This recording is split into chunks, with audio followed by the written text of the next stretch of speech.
Olá, tudo bem? Imagina agora um mundo assolado pela guerra, pela radiação e pelos agentes biológicos. Um mundo em que a natalidade cai a ponto alarmante e que poucas mulheres se mantêm férteis para manter a humanidade. Elas teriam um grande poder, não é mesmo? Hashtag só que não. E em comemoração ao dia 26 de agosto, Dia Internacional pela Igualdade da Mulher, irei fazer a resenha desse livro, O Conto da Aia, da autora Margaret Atwood.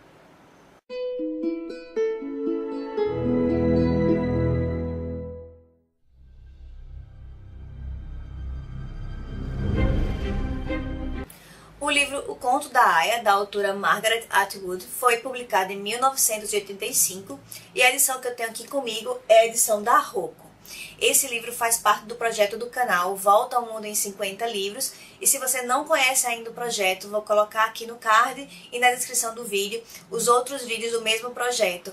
Nós já viajamos pela Colômbia, pela Argentina, por Serra Leoa e pela China. Não deixa de conferir. E para não perder nenhum vídeo do projeto no canal, que sai a cada 15 dias, se inscreve e aperta o sininho.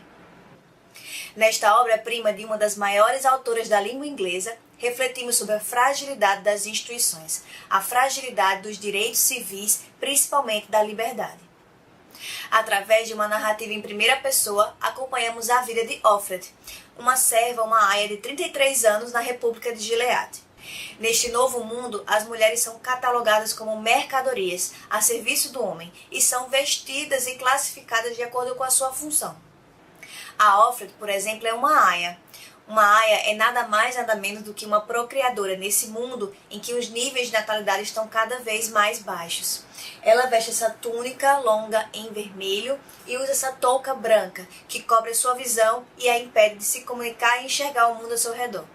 Cada comandante ou homem de poder poderia ter uma aia para chamar de sua, caso sua esposa convencional não lhe desse filhos. Às esposas, todas vestidas em azul, cabe a competência de organizar o lar e controlar as outras mulheres que também vivem nessa residência. As martas, por sua vez, são mulheres de servidão. Vestidas em verde, elas fazem os serviços domésticos e também cozinham. Existem ainda as equano-esposas, mulheres 1001 utilidades para aqueles homens de menor poder, que têm função de esposa, de marta e de aia. Tem também as tias, vestidas em uniforme militar, que são responsáveis pela doutrinação das outras mulheres, como por exemplo as aias. E existem ainda as prostitutas, que vivem na casa de Jezebel, e também as que são consideradas não mulheres, que são aquelas que não submeteram e não servem aos propósitos do regime, como por exemplo as mulheres lésbicas, as mulheres divorciadas, viúvas, inférteis, dentre tantas outras. Interessante que essas mulheres não têm uma escolha verdadeira, ou elas se submetem e aceitam a classificação a que foram submetidas, ou elas são consideradas não mulheres, e assim largadas para morrer em ambientes insalubres, como lixões e depósitos radioativos. A República de Gilead era um estado totalitário e teocrático, baseado numa nova religião chamada Filhos de Jacó. Essa religião deturpa os ensinamentos do Antigo Testamento e em muito se assemelha aos costumes e às práticas adotadas na Idade Média. Como todo regime tirânico, a imprensa está sob estrito controle e as pessoas são submetidas pelo medo e pela força. Neste livro, as pessoas eram constantemente vigiadas. Existia uma organização chamada Os Olhos, que em muito tem semelhança com o regime da SS nazista. Ele, além de investigativo, também era punitivo e as suas investigações eram repletas de tortura. Com o falso pressuposto de manter a humanidade em crescimento, foi retirado um a um todos os direitos das mulheres. Primeiramente, o direito à propriedade e ao trabalho, em seguida, o direito à liberdade, ao próprio corpo e ao próprio nome.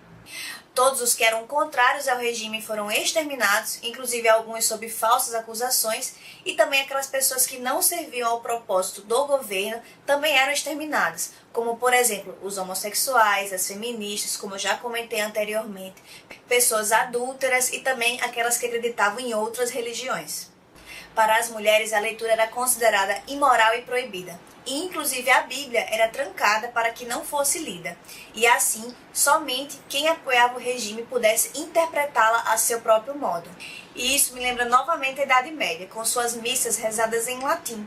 Assim, a população comum não conseguia compreender o que estava sendo dito. E o conhecimento, como sempre, estava reservado na mão de poucos, uma vez que o conhecimento é poder.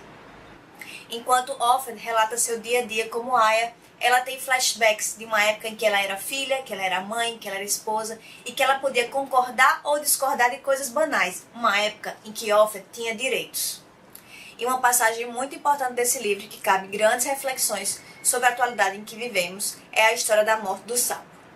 Conta-se que se você colocar um sapo em água fervente, ele vai pular na mesma hora e assim ele vai sobreviver à morte. Mas, se você colocar o sapo em água natural e for aquecendo o fogo aos poucos em banho-maria, o sapo não vai saber o melhor momento de pular. O sapo vai morrer nessa água fervente sem ter conseguido escapar. E podemos perceber isso em vários momentos da humanidade. Naquele momento em que um determinado grupo minoritário é atacado, mas como eu não faço parte desse grupo, eu não comento nada, eu me abstenho. Até que outro grupo minoritário é atacado e assim por diante, até que chegue em mim. E eu não fiz nada para impedir isso. Ah, mas eles estão pegando prostitutas, eu não sou prostituta e não tenho nada com isso. Ah, mas agora estão pegando mulheres solteiras, divorciadas e viúvas. Eu sou casada, eu não tenho nada com isso. Até que chegam em você também. Mulher que foi casada, mas não sob as bênçãos do governo totalitário. Esse livro é sobretudo um alerta de que direitos, eles não são dados de graça, direitos são conquistados. E depois de conquistados, os direitos têm que ser mantidos, ou podemos perdê-los a qualquer momento. No mundo atual, em que regimes totalitários e teocráticos já existem, a saber, os regimes islâmicos do Oriente Médio, não é impossível conceber que esses regimes também possam chegar ao Ocidente. Basta uma fagulha, um ataque terrorista, a morte de alguém importante ou um incêndio criminoso, como foi o que levou Hitler ao poder, para que a gente perca o nosso regime democrático e um regime extremista tome o seu lugar e rase a Constituição e jogue lá no lixo. Em resumo, é um livro maravilhoso que eu dei 5 estrelas e para mim existe uma grande diferença entre a mulher antes de ler Margaret Atwood e depois de ler Margaret Atwood.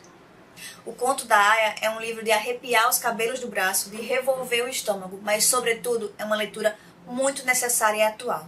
E o próximo livro do projeto Volta ao Mundo em 50 Livros representa a Albânia e é do autor Ismail Kadaré, com o livro Vida, Jogo e Morte, de Lou Masrek. E se você gostou do vídeo e gostou da indicação de livro, por favor, deixe seu joinha, se inscreve no canal e compartilha com os amigos. Obrigada!